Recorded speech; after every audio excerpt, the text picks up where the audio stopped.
2-3 बातें दिल से कहनी है आपको।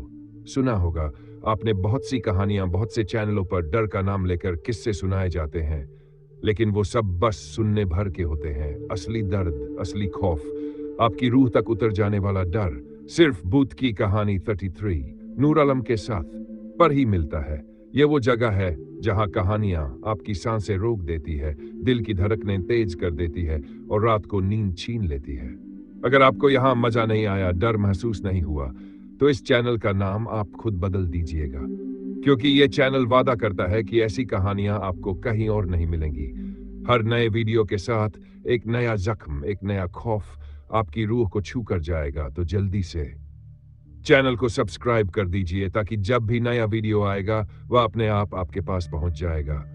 और अगर दिल की धड़कनें तेज हुई, डर ने वाकई मजा दिया, तो लाइक दबाकर हमें बताइए, क्योंकि बुक की कहानी 33 नूर आलम के साथ पर डर कभी खत्म नहीं होता।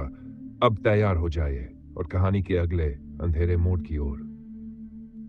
रात काली थी, आसमान पर घने बादल छाए थे, बीच बीच में बिजली कड़कती और उसकी चमक में पेड़ों की टेढ़ी मेढ़ी शाखाएं ऐसे लगती जैसे कोई हजारों हाथ अंधेरे में फैले हों।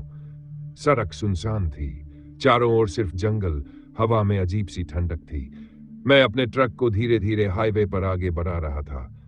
इंजन की घरघराहट ही सन्नाटे को तोड़ रही थी, लेकिन मन में बेचैनी थी, क्योंकि इस रास्ते के बारे में मैंने सुना था कि यहां रात में कभी कोई सफर नहीं करता। कहते हैं इस जंगल में उन लोगों की आत्माएं भटकती है जो सड़क हादसों में मारे गए। कई बार ड्राइवर रात में गायब हो जाते हैं और सुबह सिर्फ उनका ट्रक सड़क पर खाली खड़ा मिलता है। मुझे भी डर लग रहा था, लेकिन माल पहुंचाना था और मजबूरी थी, इसलिए मैंने सफर जारी रखा। घड़ी देखी तो रात के 11 बजे थे। पेट्रोल आधा बचा था और रास्ता लंबा था। सड़क दोनों ओर घने पेड़ों से घिरी थी, जिनकी डालियां हवा में हिलकर अजीब सी आवाजें कर रही थी, जैसे कोई फुसफुसा रहा हो। अचानक हेडलाइट की रोशनी में सड़क पर कुछ हिला। मैंने ध्यान से देखा तो एक औरत सफेद कपड़े में खड़ी थी, लंबे खुले बाल, चेहरा झुका हुआ, हाथ उठाकर इशारा कर रही थी कि मैं ट्रक रोक दूं। मेरे हाथ कांप गए, पैर जैसे ब्रेक पर अपने आप दब गया और ट्रक धीरे धीरे रुक गया।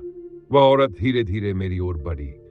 उसकी चाल अजीब थी, जैसे उसके पांव जमीन को छू ही नहीं रहे हों। मैंने खिड़की का शीशा ऊपर खींच लिया और सांस रोक ली।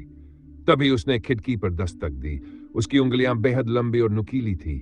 दस्तक की आवाज मेरे सीने तक कांप पहुंचा रही थी। मैंने इंजन घुमाया और ट्रक आगे बढ़ा दिया, लेकिन कुछ ही दूरी तय की थी कि वही दस्तक इस बार केबिन के भीतर से गूंजी। मेरे पूरे शरीर में जुर्जुरी दौड़ गई। पीछे देखने की हिम्मत जुटाई तो देखा, सीट पर वही औरत बैठी थी। सफेद कपड़े, लंबे बाल और खून जैसी लाल आंखें। मैं हिल गया, ट्रक की रफ्तार और तेज कर दी, लेकिन वो वहीं रही, धीरे धीरे मुस्कुराती रही। घड़ी ने रात के 12 बजाए और अचानक सड़क के बीचों बीच फिर वही औरत खड़ी थी। इस बार उसके चेहरे पर से घूंघट हट चुका था। उसका चेहरा इतना भयावह था कि चीख भी न निकल सकी। आंखें खून जैसी लाल, मुंह इतना बड़ा जैसे किसी इंसान को पूरा निगल जाए।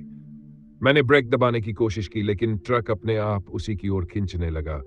उसने छलांग लगाई और बोनट पर चढ़ गई। उसके बाल शीशे पर फैल गए और वो मेरी आंखों में झांकने लगी। ट्रक बेकाबू हो गया, सड़क से उतरकर झाड़ियों में घुस गया, धड़ाम से रुका और मैं बेहोश हो गया। जब होश आया तो पाया कि ट्रक सड़क पर खड़ा है, इंजन बंद, चारों तरफ सन्नाटा, लेकिन शीशों पर खून के हाथों के निशान और बोनट पर गहरी खरोंचें थी। मैं कांप उठा, इंजन स्टार्ट किया और धीरे धीरे आगे बढ़ा। अब मुझे लग रहा था कि कोई अदृश्य साया मेरे साथ साथ चल रहा है। रास्ता खत्म नहीं हो रहा था। हर मोड़ पर कुछ न कुछ अजीब होता। कभी शीशे पर खून टपकता, कभी पीछे से किसी के रोने की आवाज आती, कभी जंगल से चीखें गूंजती, कभी लगता ट्रक के ऊपर कोई दौड़ रहा है। घड़ी रात के 3 बजा चुकी थी और मैं उस सफर में था जहां से शायद लौटना मुमकिन न हो। लेकिन मैंने ट्रक को आगे बढ़ाना जारी रखा, क्योंकि रुकना मौत को बुलाना था और चलना भी मौत की ओर जाना। अब यह सफर सिर्फ मेरा नहीं रहा था, बल्कि उन अदृश्य आत्माओं का हो गया था जो मेरे चारों ओर मंडरा रही थी और हर पल मुझे निगलने को तैयार थी।